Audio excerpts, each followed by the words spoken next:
We're always hearing about countries competing over things like resources or the latest tech, right? But what if I told you there's another war going on? A much quieter one that's happening right under our noses, shaping pretty much everything in the global economy. Yeah, it's this silent conflict that most of us don't even see. But trust me, it's affecting you. It has an impact on the price of your morning coffee, the gas you put in your car, and really the stability of the entire global financial system. And get this war isn't fought with tanks or jets. Nope. The weapons here are things like interest rates, trade deals, and, monetary policy. So what is this currency war really? And why is one currency, just one, still at the very center of it all, holding so much power?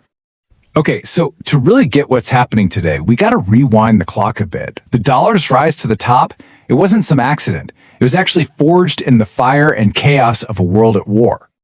Just try to picture it. It's right after World War II. Entire countries, entire economies are just shattered. The world was desperate for some kind of stable, reliable system so everyone could start rebuilding and trading again. It needed an anchor, something solid to hold on to. And its rise to power happened in a few really crucial steps. First, back in 1944, you had the Bretton Woods Agreement. This basically put the US dollar at the center of the financial universe. All the other major currencies were linked to it, and the dollar itself was backed by cold, hard gold. Now, fast forward to 1971.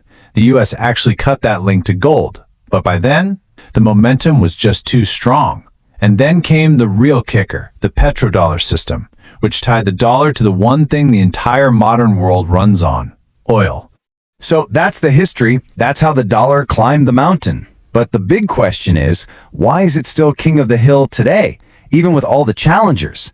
Well, the answer is all about how deeply it's woven into the very fabric of the global system. I mean, just take a look at these numbers. Nearly 60% of all the money that the world's central banks hold in reserve, it's in US dollars. Let that sink in for a second. That's more than every other major currency put together. When things get scary in the world, the dollar is the planet's financial safety net. It's the emergency fund countries stash away. And it's not just about what governments are holding on to, it's about what people are actually using day to day. More than half of all global trade, think Brazilian coffee, Japanese cars, you name it, is priced and paid for in US dollars.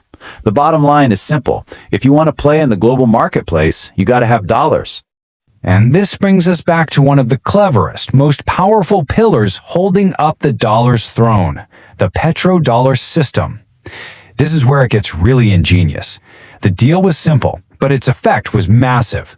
Oil, the lifeblood of the global economy, would be bought and sold internationally only in US dollars. It was an absolute masterstroke, creating this constant, built-in demand for American currency. And what that does is create this incredible, powerful cycle. See, since oil is priced in dollars, and pretty much every country on Earth needs oil, right? They all have to get their hands on US dollars just to buy it. This creates this massive, never-ending demand for the dollar, which keeps it strong, which reinforces its place at the center of everything. It's this perfect, self-sustaining loop. But look, it isn't just about these clever mechanics. A huge part of it comes down to one word: trust.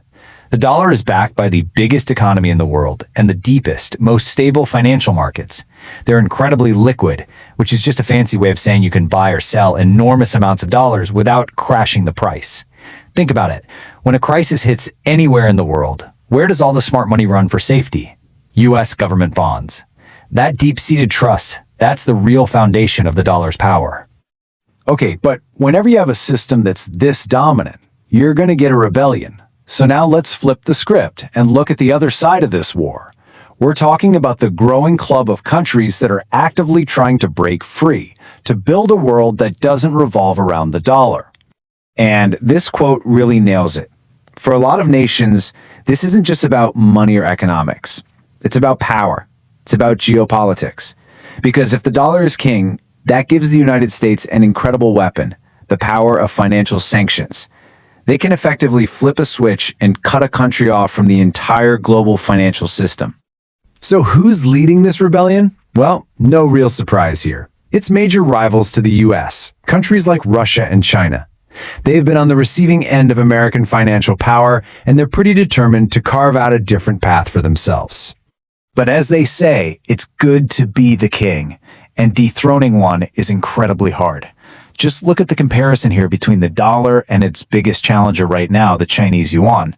Sure, the yuan is gaining ground, but the dollar still has these massive, almost unfair advantages in things like global trust, transparency, and just the raw size of its markets. Overcoming that kind of lead, it's a huge, huge challenge. So what are these challengers actually doing about it? Well, they're not just complaining. They have a real strategy. They're hoarding gold. They're making side deals to trade directly with each other in their own currencies. And, this is a big one, they're building their own financial plumbing, brand new payment systems, even digital currencies, all designed to go around the dollar-based system. Okay, so with all this going on, this huge battle of giants, where does that leave us? This whole thing might sound like some abstract high-level game for economists and politicians, but believe me, the outcome has very, very real consequences for you and me. I'm not kidding. This global war, this silent battle, it hits way closer to home than you probably think. Let me break it down. The strength of the dollar, that directly affects the price you pay for that new smartphone or those sneakers you bought online. It plays a huge role in inflation and the interest rates you pay on a loan or a mortgage. It even impacts the value of your savings, your retirement account, and can affect jobs in any industry that sells stuff overseas. This isn't just theory. This is the stuff that makes up your everyday financial reality. So when we look to the future, there seem to be three big possibilities on the horizon. Scenario 1, business as usual. The US dollar stays on top.